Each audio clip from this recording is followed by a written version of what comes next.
큰 그릇을 준비하십시오 라고 하는 제목으로 말씀드리려고 합니다. 3장에서 북이스라엘 9대 왕 여호람이 그 연합군을 결성하지요.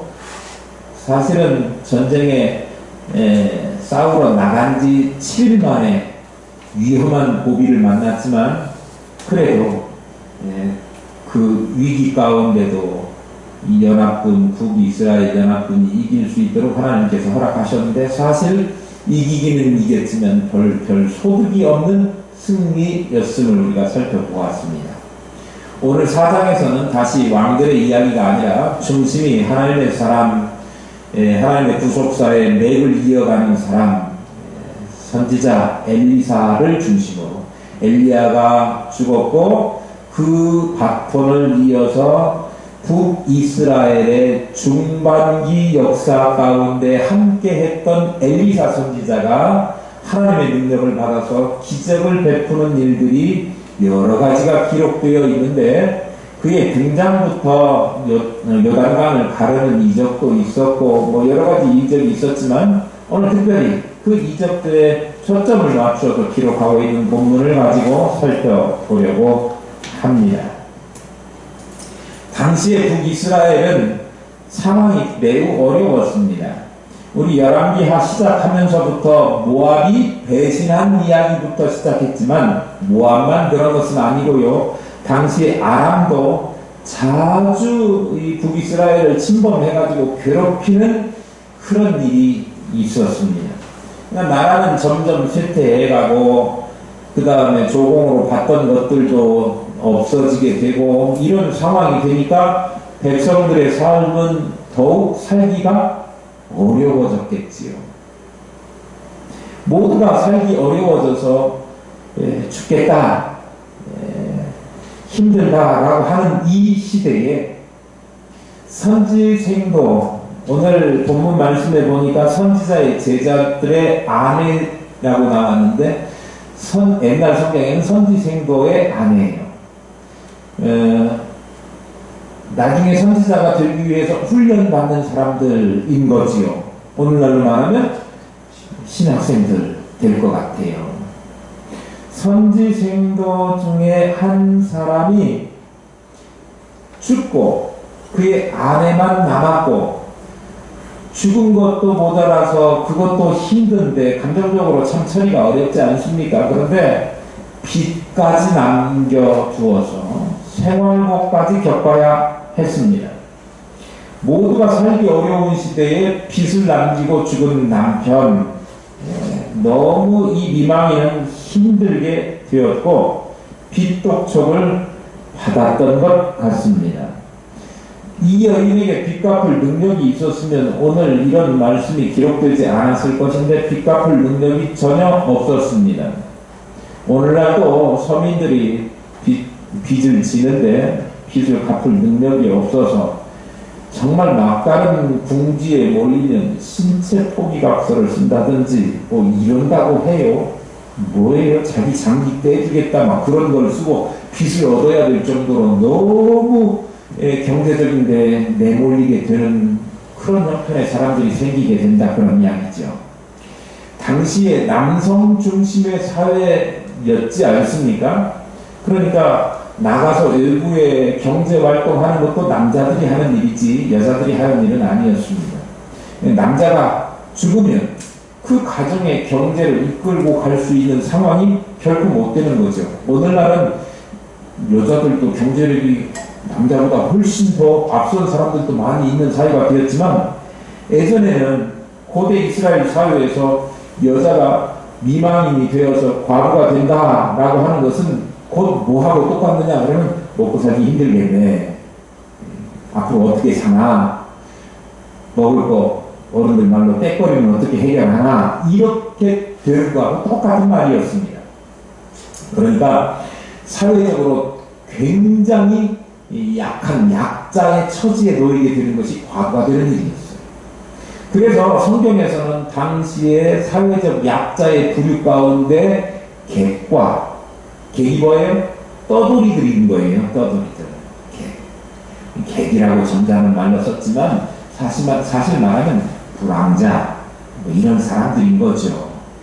또 예를 들어서 어느 날은 여권을 발급받아서 다른 나라 가면 정정당당하게 여권 딱 내밀고 나 이렇게 허락받고 들어왔어 이렇게 이야기할 수 있지만, 당시에 외국을 여행해서 손님 입장이 된다고 하면 거기 나라의 불이익을 받을 때에도 아무런 항변도 못하는 사람들이 계신 거예요. 손님 그러면 굉장히 대접받는 위치에 있을 것 같지만 사실 그런 입장이 아니라고 하는 거죠. 그러니까 당시에 객과 그리고 고아, 부모가 없어요. 얼마나 불쌍합니까? 또 하나가 바로 오늘 미망인 과부인 거예요. 그래서 성경에서는 객과 고아와 과부를 돌보라고 하는 명령을 주고 있습니다.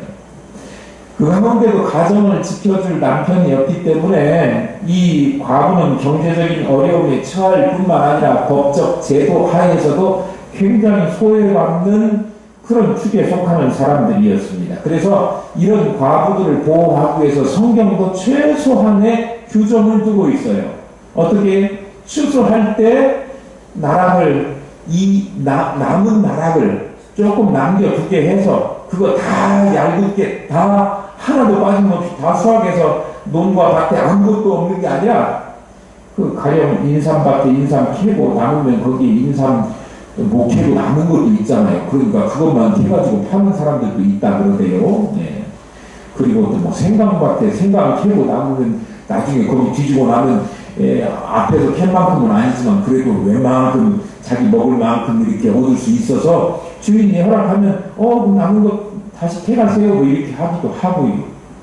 이스라엘 사회에서 그렇게 하도록 성경에서 과부들을 보호하기 위해서 추수 후에 남겨진 이삭들을 주울 수 있도록 허락된 일이 있습니다. 성경에 기록되어 있지요. 또 하나는 레위인들이 11조를 가지고 생활을 하는데 제 3년째 되는 그 해에는 이 11조를 레위인과 더불어서 이 과부가 같이 나눌 수 있도록 그렇게 성경은 허락하고 있습니다. 그런 규정이 있는데도 불구하고 이스라엘 고대 사회에서는 여전히 이 과부들은 경제적인 어려움을 겪을 수밖에 없기 때문에 완전 사회적인 약자, 오늘날 말하면 사회 취약계층인 거예요. 그런데다가 이 빚을, 남편이 남겨준 빚을 어떻게 해결할 수 있는 방법이 없는 거죠. 오늘날 상속이라고 하는 것을 통해서 부모의 재산을 물려받거나 남편의 재산을 물려받거나 뭐 이럴 수 있잖아요. 그런데 거기에서 나온 말이 빚도 재산이라는 말이에요. 빚도 부모가 물려주면 물려받아야 되는 거예요. 갚아야 되는 거예요. 그런데 오늘날 제도는 부모가 진 빚을 자녀가 그것 때문에 인생에 힘들게 살면 안 되겠기에 제도적으로 상속 포기라고 하는 제도를 만들어서 상속을 포기하면 물려받는 재산도 안 받는 거고 빚도 물려받지 않는 거고 이렇게 되는 거죠. 그러니까 계산 잘 해봐가지고 여러분들도 빚이 많거든 상속 포기를 하시고 그 빚보다는 물려받은 재산 땅덩어리가 더 크다 그러면 물려받으십시오. 팔아서 갚으면 되니까요. 계산 잘 해보면 돼요. 오늘날은 그런 제도가 있어요. 그런데 당시에는 그런 제도가 없고 빚을 못 갚으면 그 대가로 6년 동안 그 집에 노예가 되어야 되는 그런 제도가 있는 거예요. 그게 율법에 기록되어 있어요. 빚을 갚지 못할 경우 채권자와 채무자는 그의 자녀를 6년 동안 종으로 삼을 수 있다. 신명기 15장에 기록하고 있어요. 그러니까 빚 못 갚는 그 집에 자녀들을 데리고 와서 종으로 삼는다고 하는 것이 법적으로 전혀 문제가 되는 게 아닌 거죠. 왜 6년이에요? 7년째 되는 때는 모든 종들을 해방시켜야 되는 그런 해이지 않습니까? 오늘 본문에 보니까 남편이 죽고 빚을 남겼고 그러니까 법대로 이제 6년 동안 그 남겨진 두 아들을 데리고 와서 종 삼겠다라고 하는 최후 통첩을 이 여인이 받게 되었습니다. 여러분, 아유, 남편 죽은 것도 정신 못 차리고 힘들어 죽겠는데 피도 갚아야 되고, 근데 이제 유일하게 남아있는 게 뭡니까? 먹이고 살아요? 자식들 아닙니까? 그런데 그 자식들마저도 종으로 노예로 팔려갈 거 생각하니 차라리 내가 팔려가는 게 낫지, 자식들이 팔려가서 고생하는 것을 생각만 해도 끔찍하지 않습니까? 네. 너무 가혹한 일이 생겨나게 될 바로 그 처지에 있게 되었습니다. 너무 가혹한 일이에요. 분명 이 선지생도의 아내에게는 너무나도 힘든 위기가 찾아왔습니다. 그래 이제 하늘이 무너질 것 같은 이 절망감을 가지고 엘리사를 찾아오게 되었죠. 우리가 이 대목에서 생각해보면 선지생도 그러면 하나님 잘 섬기니까 앞으로 선지자 목회자의 길을 가겠다 하고 신학교 간 거 아닙니까? 하나님 잘 섬기는 사람이었고, 오늘 본문에도 보면 엘리사 선지자도 이 선지생도가 하나님을 잘 섬기는 줄 당신도 아십니다 이렇게 기록하고 있어요. 그런 거 보면 정말 특출나게 하나님을 잘 섬기는 사람이었구나 라고 알 수 있는데, 이런 집이 빚을 졌다. 빚은 돈 있으면 집니까? 돈이 없으니까 빚리는 거죠. 그러니까 생활이 궁핍했다라고 하는 것을 알 수 있고, 너무도 젊은 나이인데 목회자 되보기도 전에, 선지자 되보기도 전에 생도 시절에 자기 아내와 아들만 남기고 죽게 된 그런 사람이지 않습니까? 우리 생각해 보십시오. 하나님 잘 믿으면 정말 좋은 일만 생기고 일이 술술 풀리고 다 고생 끝 행복 시작 이럴 줄로 생각하지 않습니까?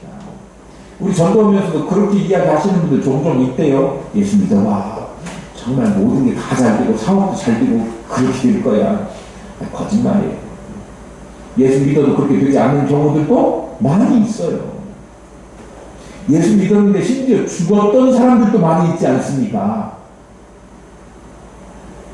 차고 하나님을 위해서 헌신한 사람이 졸지에 죽고, 하나님을 섬기는데도 불구하고 이렇게 어려운 역경을 만나게 되면 하나님을 믿는 사람들 물론이거니와 다른 사람들도 바라볼 때 하나님 섬기는데 그렇게 어려운 일을 당하다니 있을 수 없는 일이구나.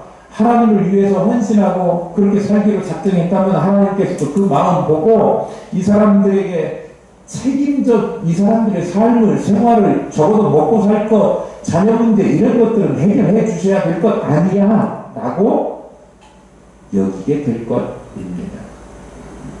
하나님이 책임져 주시고 형통케 해줄 것이다.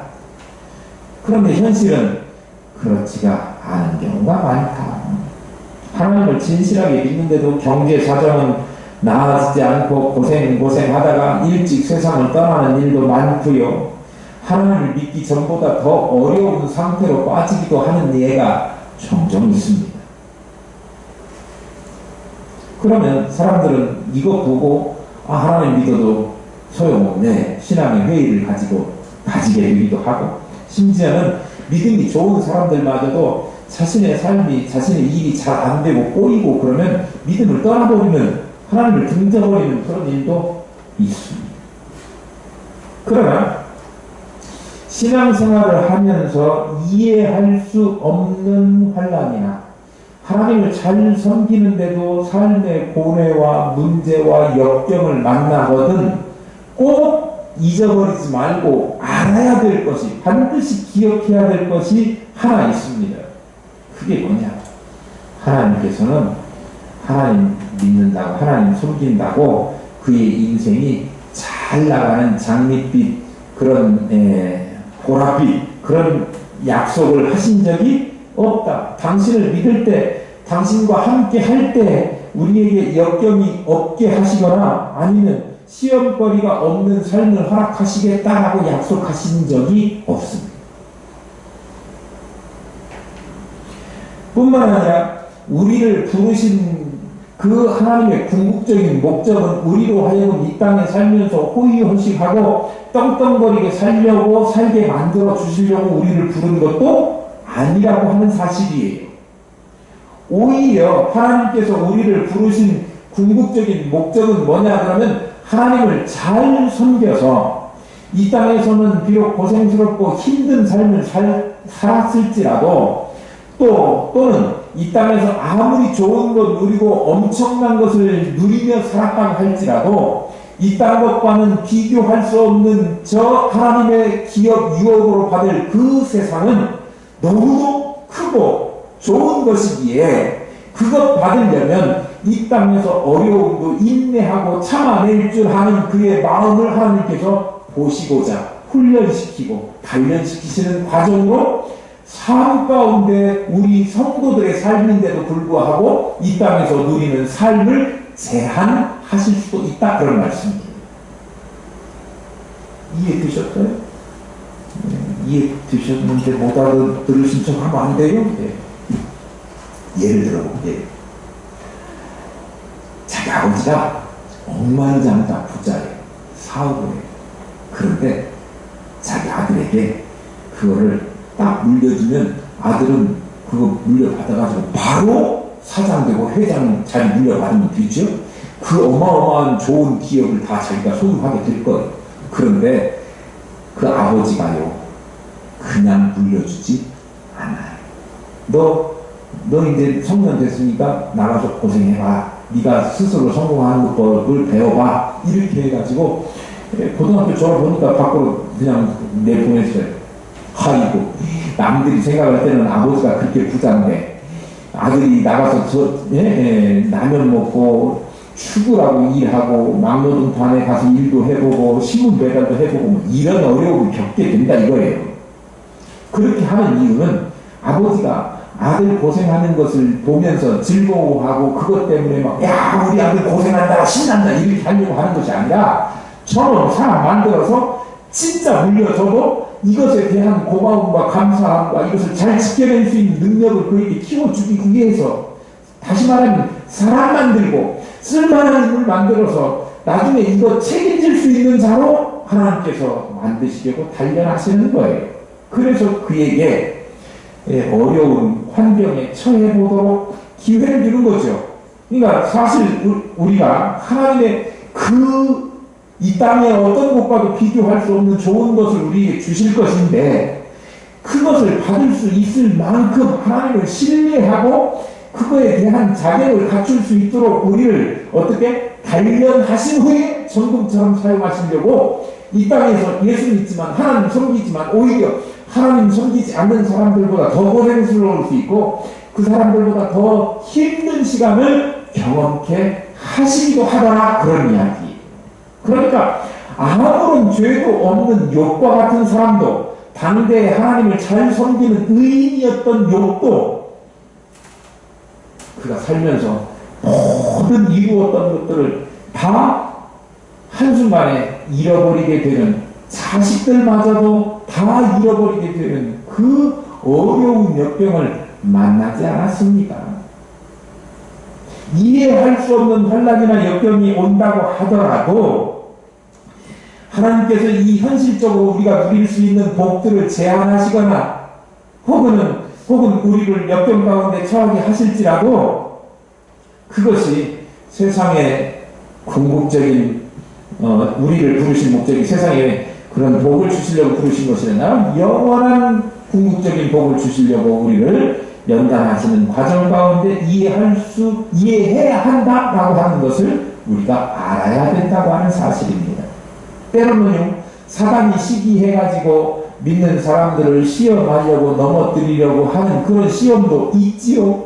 그러니까 믿음의 사람들이 그동안에 믿지 않을 때는 내 마음대로 살아도 됐는데 하나님 뜻대로 살려고 하니까 아니 하나님 뜻대로 살지마 라고 유혹하고 방해하는 사단이 그렇게 살지 못하도록 시험도 주고 어려움도 처하게 하고 할 수 있다 그런 말씀입니다.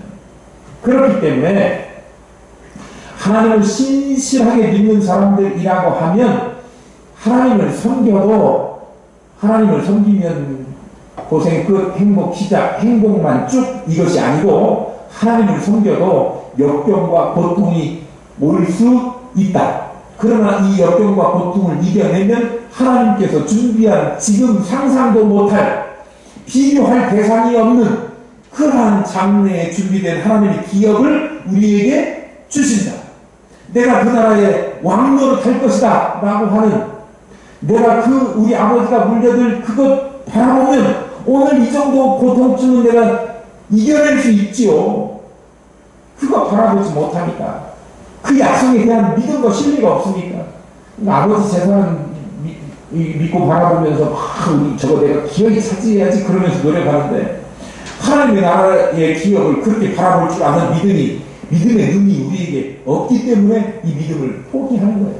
사실은 그 믿음이 확고하다면 이 땅에서 어려움이 있거나 또 시련이 있거나 또 이 오늘 미망인이 겪었던 일과 같이 정말 상상하기도 싫은 남편 돌아가셨죠? 또 아내, 자녀들까지도 팔려갈 지경이죠? 그런 상황이 왔어도 그래도 절망하지 않고 하나님을 원망하지 않고 오히려 하나님을 찾아서 하나님, 내 형편이 이러한데 내 능력으로는 살 수 없습니다. 하나님 도와주십시오 라고 하는 그 고백을 할 수 있게 되는 거예요. 오늘 엘리사를 찾아와서 그 미망인이 하소연했다라고 하는 얘기는 하나님의 사람에게 도움을 구하는 거예요. 하나님 앞에 나오는 겁니다. 원망하고 다른 길로 가버린 게 아니에요.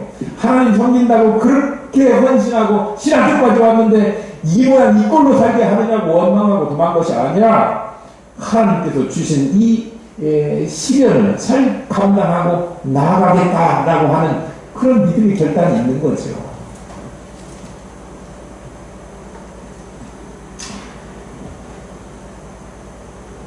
현실적으로 곤경에 처해지는 경우가 있다고 할지라도 하나님께서 더 온전하고 영원한 궁극적인 그 소망, 영광, 목적을 달성할 수 있도록 합당한 자로 세우시기 위하여 우리에게 취하는 하나님의 조치라고 이해한다면 우리가 하나님을 원망하지 않고 어려운 일을 만나도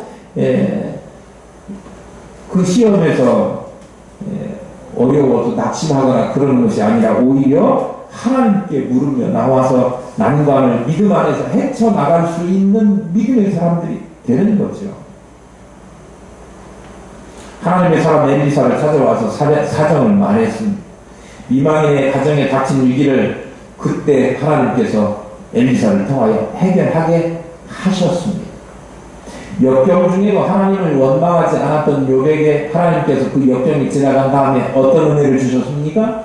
그가 전에 받았던 복보다도 갑절에 2배에 해당하는 복을 베풀어 주셨습니다. 요셉에게도 요셉이 정말 어려운 일을 만나지 않았습니까? 형들에게 팔려가고 그랬는데 결국은 애국으로 가가지고 그게 총리가 되어서 당시에 가족은 식구들은 물론이고 주변의 나라들에게까지도 그 가뭄을 이겨나갈 수 있는 구해내는 구원자 역할을 그가 톡톡히 해내지 않았습니까? 그렇기 때문에 성도라고 해도 역경을 만날 수 있고 그렇다고 하더라도 역경 가운데서도 어리석음에 빠지지 않고 이겨내고 하나님을 더욱 붙들고 극복해내면 하나님의 선하신 계획 속에서 여러분들을 역경 가운데 건져내시고 그 일을 통하여 오히려 더 하나님의 영광 드러내며 살 수 있도록 갑절의 은혜를 허락하실 줄로 믿습니다. 과부의 호소를 들은 엘리사가 뭐라고 물어보느냐 그러면 너를 위하여 어떻게 하랴. 내 집에 무엇이 있느냐 이렇게 물어봅니다. 그러니까 기름 한 그릇밖에 없다 그렇게 대답을 합니다. 엘리사는 그 여인에게 온 마을에서 그릇을 빌릴 수 있는 한 최대한 많이 빌려라. 우리 성경에는 뭐라고요? 그릇을 빌리되 조금 빌리지 말고 그렇게 기록했는데 이게 무슨 뜻이에요? 빌릴 수 있는 대로 최대한 많이 빌려와라 이런 뜻입니다. 그래가지고 그 남은 기름을 어떻게 하라고요? 그 그릇들 빌려온 그릇들에다가 부으라 그랬습니다. 여러분 이렇게 엘리사가 여러분에게 만약에 주문한다면 여러분 어떻게 하시겠습니까? 할 것 같아요? 네. 장모님은 이 결론을 알고 있기 때문에 해야죠 소리가 금방 나오지만요. 나머지는요 저를 비롯해서 글쎄요 이런 생각이 좀 드는 것 같아요. 왜냐면요 그게요 사실 기름을 빌려온 그릇들이라 따르는 게 어려운 일은 아니에요. 그게 뭔 어려운 일이겠어요? 근데 지금 남은 게 얼마큼이라고요? 그 그릇들을 다 채울 만큼 큰 그릇에 기름이 들어있는 게 아니고 요거 하나 남았어요. 요거 가지고 빌려온 많은 그릇에다가 기름을 다 부으라면 이 제정신 있는 사람이 그런 말을 할 수 있겠습니까? 아니 그 뭐 5톤 기름 그 탱크로리 같은 거에 담아있는 기름을 가지고 채우라 그러면 또 많이 낫겠지만 이거 한 그릇 남은 거 가지고 나머지 다 채우라고 이야기하니까 그것이 합리적인 사고가 아니기 때문에 이해하기 어려워서 하기가 쉽지 않은 거예요. 따르는 일이 어려운 게 아니라 내 합리적인 사고하고 이게 맞지 않으니까 그런 거예요. 도저히 이해할 수 없죠. 그런데 오늘 본문 말씀에 나오는 이 여인은 5절에 보면 아들과 함께 들어가서 그 기름을 따르는 장면이 바로 나오는데 4절과 5절 사이에 해라 그리고 그 다음에 기름을 따르는 그 사이에 어떤 다른 말도 기록되지 않아요. 연구해보고 회의를 해보고 남은 아들 둘과 함께 회의를 해서 그래도 한번 해보기로 결정했다 이런 이야기가 안 나오고 가서 부으라 그러니까 그냥 아들과 함께 들어가서 문을 잠그고 부었어요. 우리 합리적인 사고로 계산해보고 따지기를 좋아하는 우리들은 그렇게 이해되지 않는 말에는 쉽게 따라가기가 어려운 것이 사실입니다.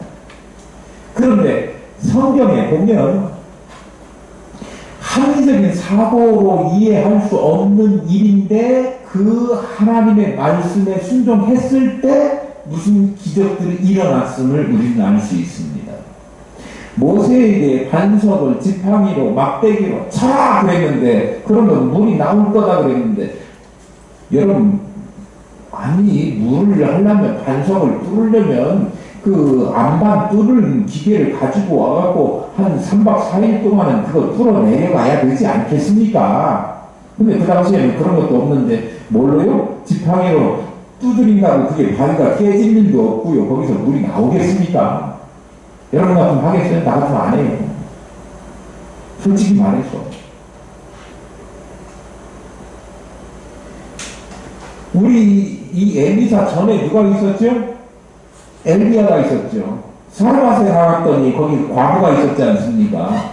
자기 먹고 죽으려고 뭐 조금 남겨놨느냐 하면 밀가루하고 기름 조금 남겨놨어요. 야 그거 따로서 해도 계속해서 기름과 그리고 가루가 떨어지지 않을 거니까 나한테 빵 구워줘. 그러면 아이고 저 미친놈 보소. 지가 지금 빵 한 조각 먹으려고 내 거 이 남은 거 이 가난한 거 이거 뺏어 먹으려고 별 이야기를 다 하고 자빠졌네 이렇게 이야기할 거 아닙니까? 제가 너무 조금 이렇게 저급한 말을 해서 죄송합니다. 믿어지지 않잖아요. 오늘 엘리사의 미망인에게 주어진 말도 똑같이 그런 말이에요. 그런데 그럼에도 불구하고 이 사람들은 다 하나님의 말씀에 액면가 그대로 순종했고 순종했을 때 하나님의 기적은 일어났다 그런 얘기예요.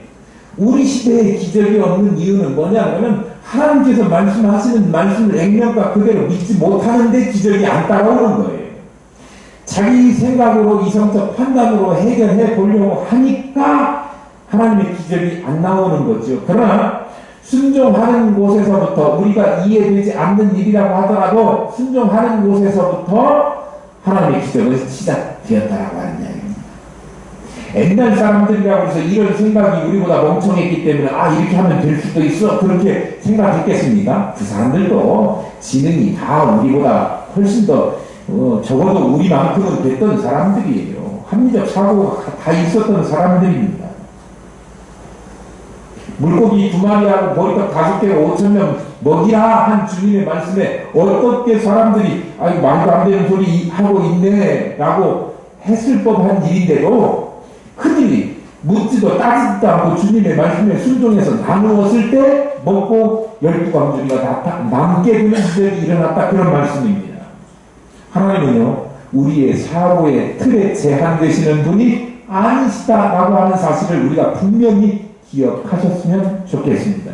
왜냐? 그러면 하나님은 이 땅을 창조하신 창조주이시기 때문에 그래요. 창조주는 없는 데서 있게 하시는 분이에요. 없는 것을 있게 하시는 분이 있는 것 가지고 더 만들어내거나 변화를 주거나 풍성하게 하거나 이런 것들은 아무것도 아닌 거죠. 역경을 만났는데 그 역경을 변화시키고 또 새롭게 하실 일은 하나님이라고 하면 가능하다라고 합니다. 우리 이성으로 이해되지 않는다고 하더라도 순종하면 하나님은 우리의 생각이나 능력을 뛰어넘는 엄청난 능력을 가지고 행하셔서 우리에게 베푸셔서 우리의 삶의 어려운 문제들을 해결해 주시고 극복할 수 있도록 도와주시는 풍성하신 하나님이심을 믿으실 수 있기를 소망합니다. 아멘. 사람들이 뭐라고 해도 그래서 이 여인이 그릇을 빌려와가지고 어떻게 했습니까?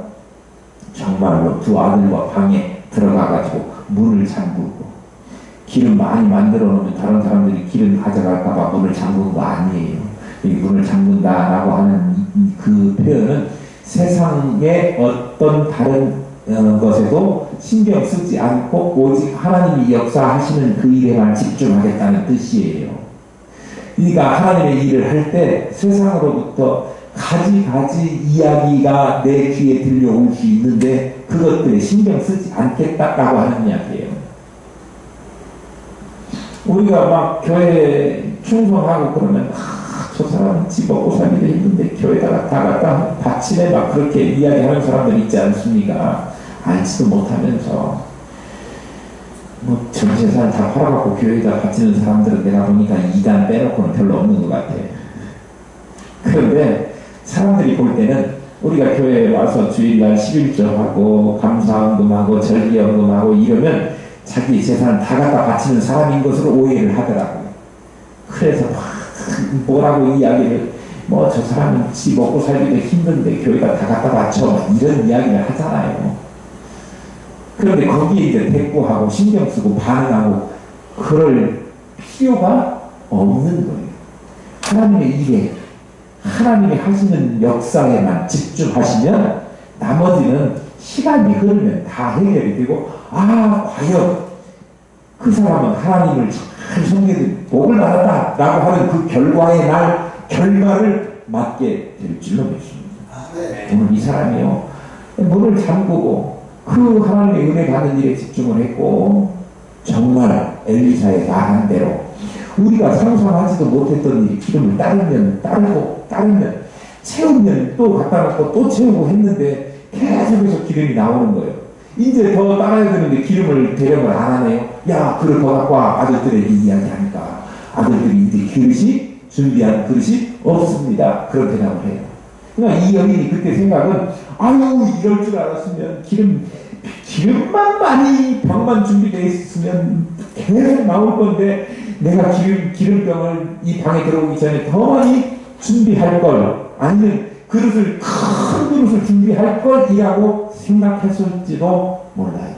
물론 이 여인이 내가 성경을 쭉 이렇게 여러분들 같이 읽어보니까 그릇을 충분히 준비하기는 한 것 같아요. 왜냐하면 그것을 팔아서 빚도 갚고 그리고 두 아들하고 같이 사는 생활비, 다시 말하면 두 아들 양육비를 쓸 만큼의 기름을 준비했지 않습니까? 그러니까 그릇을 준비했으니까 굉장히 많은 그릇을 준비하기는 한 것 같아요.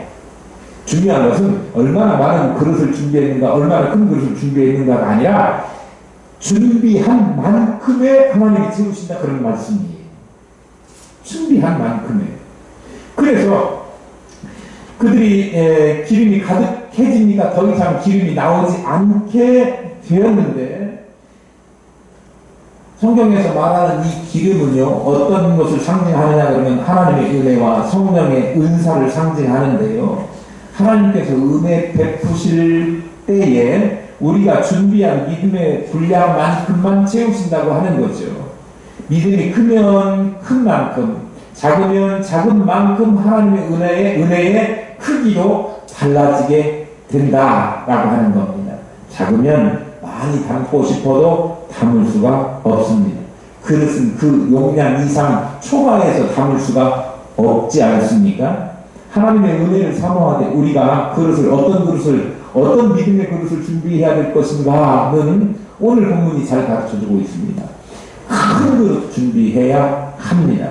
믿음의 은혜를 사모하시되 믿음의 그릇을 크게 준비하시는 저와 여러분 될 수 있기를 소망합니다. 하나님의 은혜와 축복, 하나님의 능력 온전히 신뢰하셔서 믿음의 큰 그릇 준비하실 수 있기를 바라요.